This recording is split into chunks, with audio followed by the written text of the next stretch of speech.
গিয়েছিলাম হুগলি জেলার আরামবাগ মহকুমার খানাকুল ব্লকে রাধানগর গ্রামে অবস্থিত রাজা রামমোহন রায়ের স্মৃতি মন্দিরে।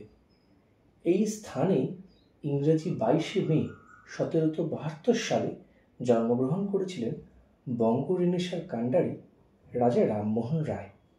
এই স্মৃতি মন্দির নির্মিত হয়েছিল 1916 সালে।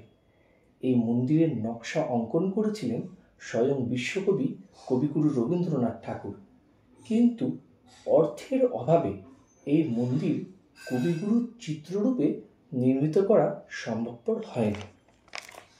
এখন আমরা ঢুকতে চলেছি এই স্মৃতি মন্দিরের মূল দরজার দিকে।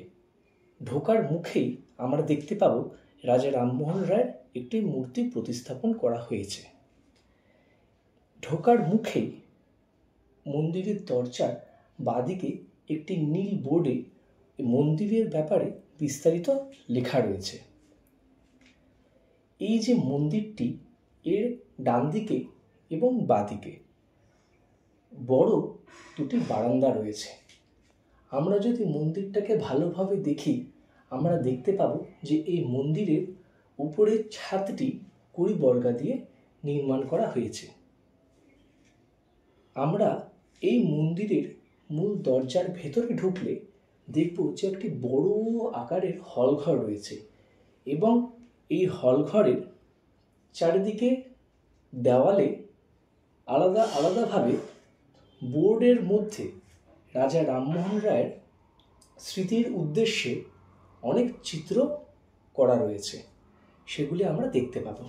এবং এর মধ্যে বিশেষভাবে উল্লেখযোগ্য রাজা রামমোহন রায়ের একটি বংশ তালিকা রয়েছে। সেটা আমরা দেখলে বুঝতে পারব যে রাজা রামমোহন রায়ের পূর্বসূরি কারা ছিলেন।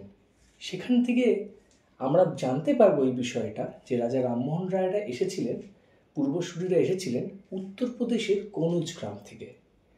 এখন আমরা চলেছি এই মন্দিরের পেছনের দরজার দিকে এবং আমরা বেরোতেই দেখতে পাবো একটি গোলাকার বারান্দা রয়েছে এবং তার বাইরে বাগান রয়েছে। আপনারা অবশ্যই একদিনের ট্যুরে এই জায়গাটা এসে ঘুরে যেতে পারেন, আপনাদের অবশ্যই ভালো লাগবে।